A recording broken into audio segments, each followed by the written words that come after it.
Hello again, my little conscripts, and welcome to another Mordian Glory video. Today's episode is going to be a quick tip tactica where we look at some tasty tactics and crunchy combos. And our focus this time is going to be on the Fields of Fire stratagem from the Combined Arms attachment.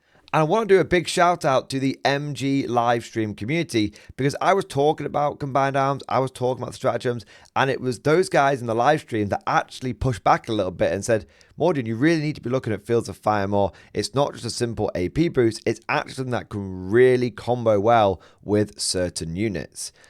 And so I looked a little bit closer and I realized that these guys were right. And so, without further ado, let's fix bayonets and charge right into this thing. Attention guardsmen, the Commissariat has detected you have not yet liked this video. Do so immediately or else you will face the Emperor's wrath. And anyone who has not yet subscribed to the channel will be transferred to the penal battalions. That is all. Move out! So first things first, let's get our eyeballs on this stratagem. You can find it in the Combined Arms attachment and you can find it over on the second page. Here you are, Fields of Fire. This stratagem costs 1 command point and you use it in your shooting phase, so no using it in combat, and you target 1 regiment unit and 1 squadron unit from your army that have not been selected to shoot this phase. The effect is select 1 enemy unit until the end of the phase. Each time your selected regiment and squadron units make an attack that targets the enemy unit, improve the AP characteristic of that attack by 1.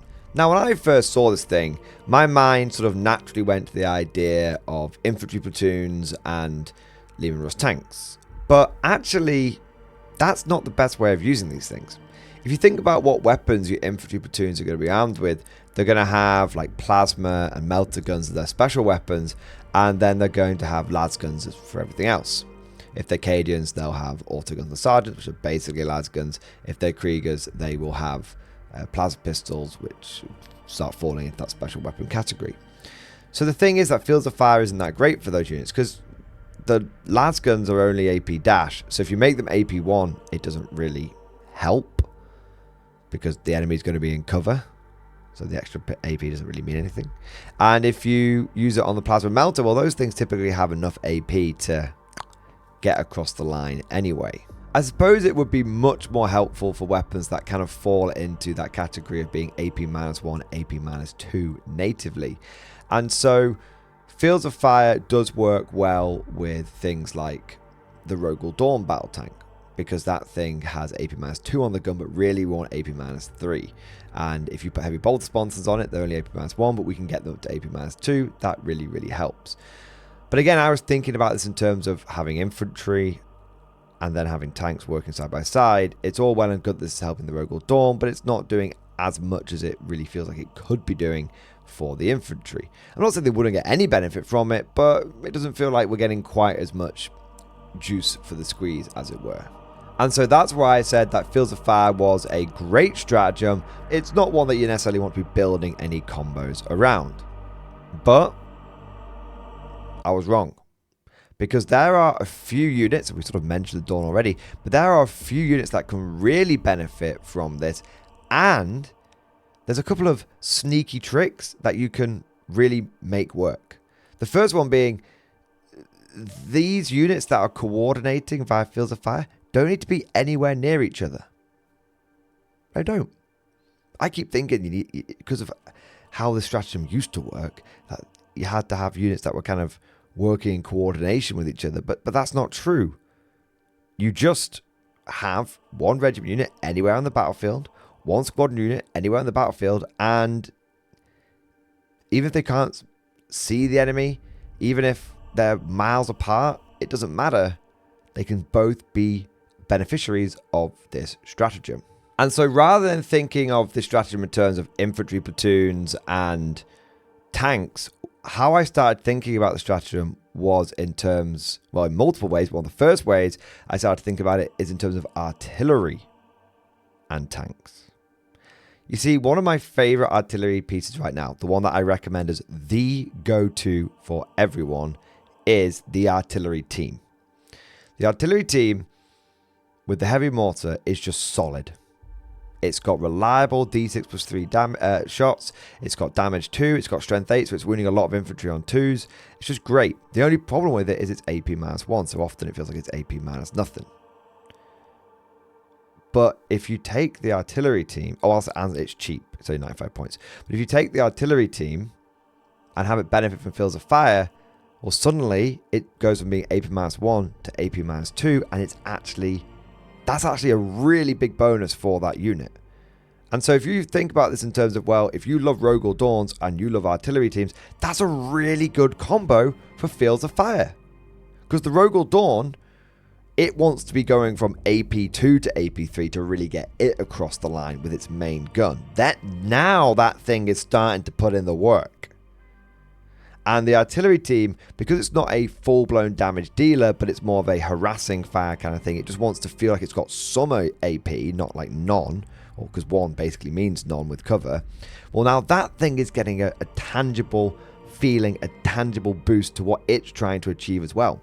So a great combo for this is Rogal Dawns and artillery teams. The artillery team could be right at the back, doesn't matter. It's got the regiment keyword. Rogal Dawn could be pushing forward. It can be snapping necks, cashing checks right in the thick of it because people love to use their Dawns aggressively. You know what? That's okay. It's got the squadron keyword. These two units naturally pair up to both benefit from Fields of Fire. Just fantastic. Yeah, they both have to target the same thing. That's okay. Rogal Dawn goes in there, starts slapping it about, and guess what? The artillery team finishes it off. Great combo. Now, speaking of artillery, there is actually an even more natural combo. Because whilst the Rogal Dawn and the artillery team working together is great, sometimes you're going to want your artillery to be shooting things that are out of line of sight of everybody. And then your Rogal Dawn's not really benefiting.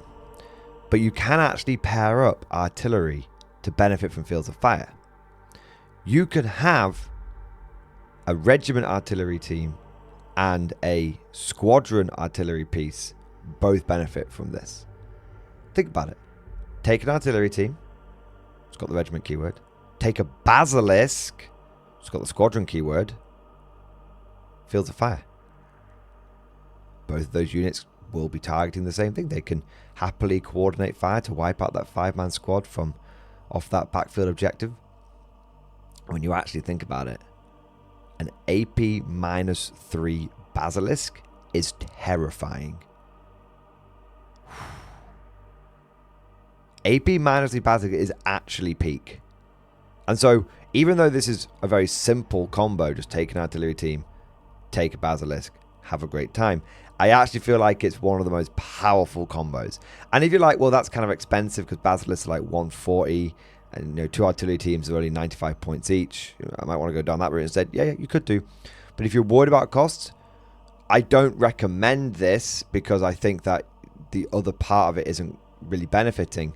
But you could take a heavy weapon squad with mortars because they have the regiment keyword as well. Now, the reason I don't recommend this is because the mortars go from AP0 to AP -1, which basically means when they're firing indirect, they're AP0, so they're not really benefiting from it. But if your goal is just to have 2 sources of indirect fire that can get the basilisk up to AP -3, then that's one way you could do it. But for me personally, I am thinking basilisk, artillery team, those go very nicely together, and you're really going to start feeling that AP boost, especially on the basilisk. Now, obviously, you've got the question of orders, because the basilisk has got squadron, artillery team has got regiment. You'd have to have someone that could do squadron orders to order the basilisk, which you kind of want, because you don't want to hit it on 5s, you want to hit it on 4s. Well, this is where flexible command comes in. And remember, I did a video about this. If you've not seen it, I highly recommend you check it out. It's called The Creed Command Blob is Broken. And if possible, I'll try and make sure there's a link down in the description to that one. But there is a way of basically getting this stratagem for free. So you could, between this and this, get both those stratagems and only spend 1 command point. And so flexible command will allow you to get orders on that basilisk without having to have a valuable tank commander hanging back. Something as simply as just a Creed command blob, which is a fantastic unit, could basically make all of this happen easy peasy lemon squeezy. But it's not just artillery which benefits from fields of fire. There is actually a few other units that I really like.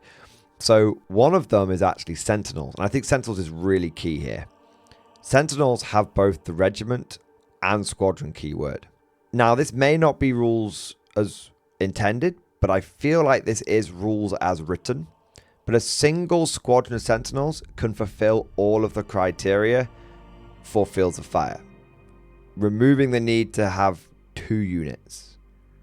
Now, you might be like, well, I want 2 units, and it might be 9 times out of 10 benefiting 2 units is absolutely the way to go. But sometimes you're like, look, I just need this to go on 1 unit. I don't care what's happening elsewhere. Sentinels have got both regiment and squadron. So the target for this is 1 regiment unit and 1 squadron unit. Where you go, okay, I'm going to target 1 regiment unit, Sentinels. Oh, and I'm going to target 1 squadron unit, the same unit as Sentinels. I don't know if that quite works, but it's kind of funny. Like I said, I don't think you're ever going to want that situation. Why would you choose to impact less units with this stratagem? But technically it does work. The big thing is, though, is that you can have 2 squadrons of Sentinels. 2 squadrons of Sentinels could benefit from this. Now, these could be Scout Sentinels or they could be Armored Sentinels. The weapon that I think benefits from this the most is actually the Heavy Flamer. If you take Las Cannons, you've probably already got enough AP. If you take Plasma Cannons, you've probably already got enough AP. If you take Missile Launchers, you're a fucking idiot. Sorry, but Missile Launchers are terrible. Autocannons are good. Autocannons are good. Going from AP1 to AP-2, that's great, even with cover. Okay, that works.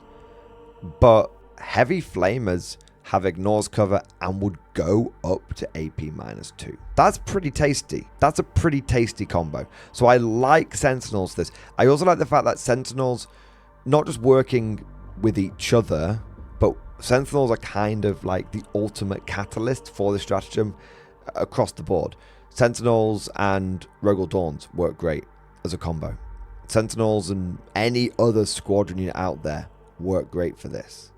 I think Sentinels are one of the sort of hidden gems of Fields of Fire. Also, one reason I think I really like Sentinels for this is because unlike a lot of the other combos, like artillery and tanks and all this kind of stuff, which not only do you have the CP tax, but also you've got the order tax, kind of we mentioned before, like the Basilisk and stuff. Sentinels don't have that. With Sentinels, Heavy Flamers don't have that, because they just auto hit, so they don't need to take aim. Yeah, you might want move, but they don't. That's a maybe. Whereas every other shooting attack, you have to have take aim, right?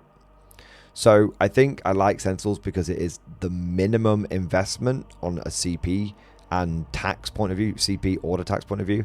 It's the minimum investment. The units that you're focusing on are cheap in points as well, and you can have the maximum effect.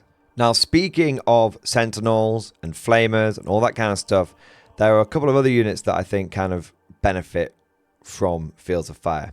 The first one is Catachans inside Chimeras. If you give the Chimeras double Heavy Flamer and then you use the firing deck for the Flamers for the Catachans, then you can have a squadron unit, because the Chimera has squadron, with 4d6 Flamer shots. And all those Flamers are going to be ignoring cover AP2 from the Chimera, and they're going to be ignoring cover AP-1 from the Flamers. So that's a real nice fireball. But here's the real secret sauce. Chimera, Flamers, that's great. What about Hellhound and Artillery Team? Regiment on the Artillery Team. Doesn't require flexible command. Just has a Castellan babysitting it, or platoon command squad chucking an order backwards. So that's very simple. And the Hellhound is going to be ignoring cover with an Inferno Cannon and a Heavy Flamer. You're going to have ignoring cover, AP-3 on 2d6 Inferno Cannon shots. And then you're going to have a Heavy Flamer, like we said with the Chimera, so that'll be d6, AP-2 ignoring cover. That's really nice. You fire that Hellhound first, guess what? It then removes cover from the enemy unit.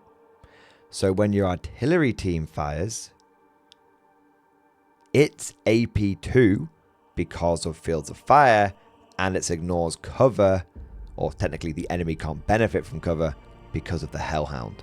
That is a real juicy, tasty, crunchy combo. And the best bit about all of the units that we've talked about today, none of them are super niche. None of them are things that you'd have to lose another tool in your list enable to like sort of feel this weird and wacky MG combo. Everything we've talked about is normal. Hellhounds, really good unit right now. See them in lists all the time. Artillery teams, see them all the time. Basilisk, classic unit. Bit pricey, but sometimes you can't put a price on -2 to enemy movement. Rogal Dawns, people love Rogal Dawns. And Sentinels are great.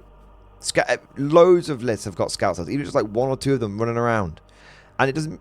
You can build this around a combo, or you can be like, I'm going to take a bit of all of this in my list, and it means that when my lone scout sentinel goes down, I can switch over to boosting my Rogal Dawn. If my Rogal Dawn dies, I've got a Hellhound that could benefit from it. All of these units could be fielded in a normal take-all-comers list, and you still have everything you need for primary game, secondary game, indirect fire, damage dealers, all that kind of stuff. Well, at least that's what I think. But of course, all of this is just like my opinion, man. Let me know what you guys think down in the comments section below. Let me know if there's any combos or units that you think I have overlooked that could really benefit from Fields of Fire. And let me know if there's any other crazy stratagems that have got this sort of level of universal tool. If you enjoyed today's video, don't forget to go ahead and smash that like button and also subscribe to never miss an episode.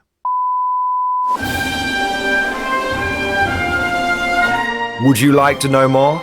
If so, then please consider becoming a channel member or patron. By supporting the channel, not only will you be doing your part, but you'll also be helping me create more content for your viewing pleasure and unlocking a whole host of perks. You get everything from a badge next to your name, custom emojis, but the big one is access to the Mordian Glory Discord server, an online community with almost 2,500 active members. It's always popping off in the MG Discord. We've got channels for army lists, hobbying, tactics, stories, and even a pretty spicy meme section as well. For all you greenhorns that wanted to see the Mordian glory hole, today is your lucky day.